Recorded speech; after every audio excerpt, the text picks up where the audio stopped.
The Chris Evans Breakfast Show with Sky. I had reached out to Siobhan a few times over the 26-year span, and but nothing really happened. And all of a sudden, out of the blue, we met up finally last May. Yeah.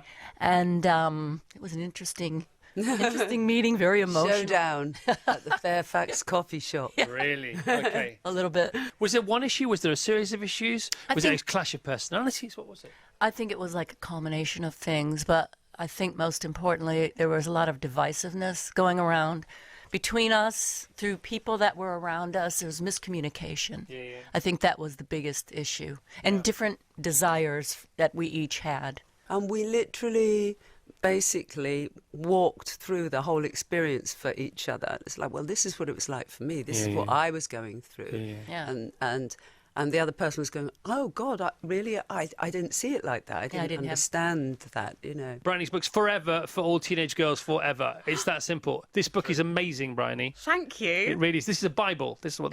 Wow. Well, it's like my own. But it's all the things I wish someone had told me at 12 that I'm only really finding out now at 38, and all the things that I've learned like since I came out about my own mental health stuff in the press about 6 years ago, and I've been really privileged to accidentally get into this sort of mental health community. I was like, I need to distill everything that I have learned into a book, also because I've got a daughter and I don't want her to grow up experiencing the same sort of insecurities. The thing I always talk about is it didn't have to happen to me. So when I was 12, I had really, really crippling obsessive compulsive disorder, couldn't leave the house. And I always say with mental illnesses are like physical illnesses. They're most of them are treatable if you get them early. But if you don't, they kind of can snowball into other things. I think a lot of people will go to bed and both check their phones and then not really connect. I think that's a world we're living in. I mean, I've definitely been like that. You've been on dates and you check your phone. You mean it's like a thing that happens. We have never been more connected and less disconnected at the same time. Yeah. And 5G's on the way. Now, Russell, as a futurist, what of 5G when that blimmin' lands on our doorsteps? We actually mentioned 6G in a later episode. I'm all envy now. I'll be clamouring for that. I mean, where I hope we're going. Listen, this is where we need to go. I think the world is particularly mad at the moment because we all type at each other. Yeah. And you're not meant to type at people. The human race didn't evolve. And we give terrible authority to the printed word. Yeah. We're brought up to think that books and the Bible, every single educational tool is printed and written and therefore is important. And that's why we give Twitter so much emphasis and so much power in society. And the moment we can shift and all start talking to each other face to this is proper communication, face to face, voices, body language, all of that, nuances, inflections. This is real. This is what we evolved to communicate like. Ranganation. Now I haven't seen it because it's not been made. No, because that's how it works. Yes, tell us more. So it's a topical but not political shows. Basically, it's me and the Ranganation, who are 25 people, 25 members of the public from different walks of life, and they are going to help me chew over the week's issues, basically. And one of the Ranganation is my mum, I should point that out. Okay, so is it conciliatory or confrontational or a bit of both? Bit of both, really. Right. You know, I mean, it just depends. You know, like when we did the pilot, we talked about Royal Mail had said that they didn't want their posties to put England flags on their vans during the World Cup. Right. And different members of the Ranganation had different views about England flags being up. You know, some people thought it was a wonderful sign of patriotism, and some people said it made them feel nervous because it was sort of national. You know, so you sort of get those kind of different viewpoints. Most of what they come out with, the Ranganation, I mean by they, is pretty much gold. I mean, it's great hearing from them, so it pretty much all went in. So how do you diagnose each individual with their bespoke sound? How does that work? Well, that's what I had to go through 3 years of training to be able to do. But you can do it methodically if you wish, but it's actually much more powerful when you develop the ability to be able to do it intuitively. So I need to spend 1 or 2 minutes with someone and then I know what their sound is. So I'm already figuring yours out, and I think I've got it. Okay, I love it. So when you say you're figuring it out, what are you feeling? You feeling my energy? You're looking at my demeanour? Are you looking at my body language? What are you feeling? What are you sensing? All of that can go into the pot. So the feeling layer is the most powerful one, but right. I will also be using certain aspects of your mannerisms and your physiological appearance to be able to kind of cross-reference. The note is always going to be the thing that resonates with you most powerfully. Same one all the time? For the rest of your life. The only thing I can do is I can help give you a more powerful version of it as time goes on. So if you get lots of meditation miles under your belt, then I'll give you something which really gives you welly. Your blood's quite dark, so you do look a bit dehydrated. So as you know, alcohol is a diuretic, so it's probably being in the sun and drinking alcohol is probably Only had boosted 1 your pint by accident. fluid levels a bit. And I was like, So You're keeping going with this accidental we'll thing, build aren't you? into Matt's fitness plan. He'll be able feel to very- guide you on your hydration. I feel very put upon here. You don't want to increase your testosterone, do Well, you? women have testosterone too, so I'm just No, I know- curious. no, I know they but do. I'm curious to see what my level And they have is. arms and legs and eyes and ears. Testosterone is really important for women. It can actually affect your energy levels and your drive Yes. as well. So if it's too high or too low, it Right. can actually cause problems for women too. Vas and I are embarking upon this male time program. machine, going backwards. And Rachel isn't, I presume, is she? Well, Rachel can go on not the same program, but one that's similar enough if the level needs Channel it. 4 for you, mate. Channel 4. So, because for females, it's very important to make sure they feel energised, and therefore we check you out, Rachel, and then we'll give you the program based on what you need to. You're going to feel Oh, wow! great, really strong. Vas is darker than mine. I've got black blood. What happened there? What can you say from looking at Trevor Eve? He looks very youthful and healthy, actually. He's got a nice energy to himself. He's got very kind of happy, healthy-looking eyes as well. You can tell a lot about internal well-being from somebody's eyes and facial features. You've always had a bit of zen about you. You've always had a bit of calm about very, you. very, very kind of you. And I'm you're wearing. I see you're wearing complete black. wreck. Yes, Is that all on purpose? black to Is that on project purpose? total negativity to the world. No, because that's. Because you don't have to think about it. If everything, when you travel a lot, if everything's black, you just pack, don't you? The idea of confusing colours to me is a mystery. But it's a very protective colour as well because it insulates you from other people's well, it's energy. a Scorpio in me. I'm Scorpio. What am I? Scorpio rising. Right. Apparently, I was told that's why I like black. Right, but Dark. I'm an Aries, and the thing about us Aries is we don't believe in horoscopes as Aries. Oh, right. Really? Yeah. How does it feel to be in the best TV show in the world ever? Well, that's very, very nice of you. Thank you. It feels good. It's a great show. Yeah. What was it like to be in, first of all, Emily? Well, reading the scripts was an astonishing thing. Just apart from anything else before we'd even started, absolute page-turning horror. Really. And a lot of stuff that it's a subject that I thought I knew and I didn't know the depth and the depravity of it. You're a sort of Yes. cornucopia of different characters. Yes, I'm in a sort of tribute to a lot of the scientists Which is a very clever thing to do, isn't it? That's a very clever character to come up with, in amongst all the people that did actually exist. The writer has the most amazing brain, doesn't he? He does, yeah. I love it here because I don't know, maybe it's because of the change of scenery too, but I just like, it's so beautiful and you have more parks than we do and you have swans in them. We can't have swans in our parks or people would eat them. There are 8 royal parks. Did you know this? Yeah. Okay, do you know what they are? Well, there's Hyde Park. Yep. Regents. The Regents Park. Richmond. Yeah. Oh, Hampstead. No. It's very not? nice. No.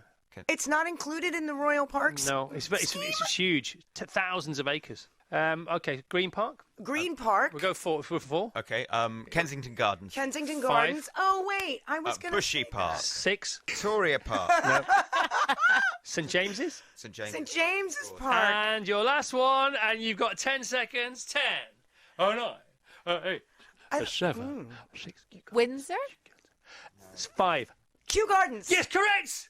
No, but the pub in the park may be the greatest idea known to mankind. Okay, it does what it says on the tin. It's brilliant. This is year 3, so this is exactly year 3. It's the same weekend that we've done every year, and the first one sold out like within 24 hours, and then obviously it went down so well in Marlow that we did it last year and we did 4 of them. So we kind of thought, well, that went quite well. And Marlow sold out again super quick, and then so we thought, well, this year let's take it on tour. So we're doing 8 dates. We've become like a rock and roll band. We're doing like 24 evenings, 8 dates up and down the country. So, and yeah, it kicks off tonight in Marlow. The great thing about Pub in the Park is everything's a fiver, isn't it? Yeah. So all the food is a fiver. So you don't have. So everybody, they can make what they like, but they can only charge a fiver for it. And it's great. It went so well in the first year that Tom and all the other chefs then had to work all through the night to make more stuff for the next day. And you hadn't slept for 72 hours, had you? In the end, it was crazy. It was unbelievable. They were like, "We need more. What do you need more of now? Everything. We need more everything. If it's edible, okay, and it's not human, bring it over here, and we'll make something up." I was lost, now I found. I believe in you, got no bounds. I was lost, now I found. I believe in you, got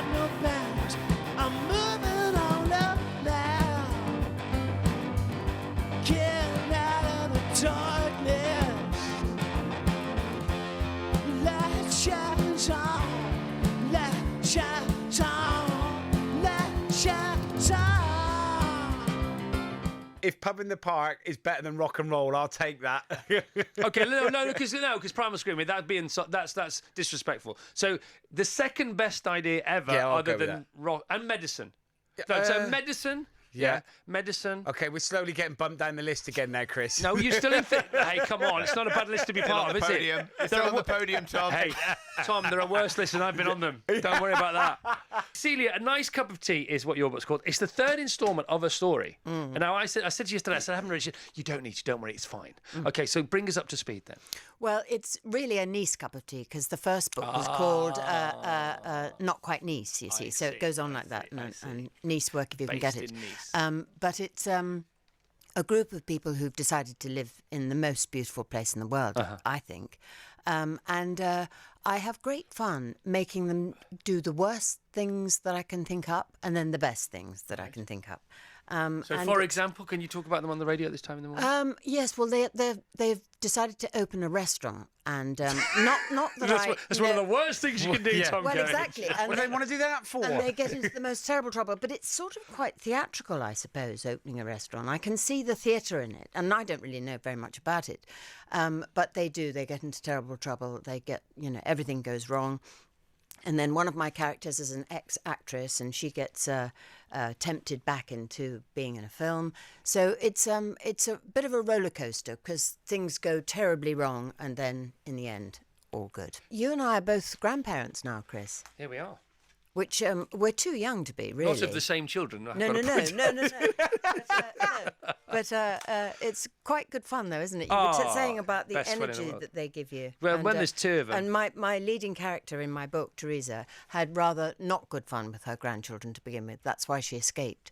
But she makes up with them now. Naughty granny in any books, flying by me. I always had a problem with my weight. I was always a fatty. Right. So I kind of used to try and sweat it off in the gym, go running, and it was like for a month I'd be flying and then I'd go back to my old ways.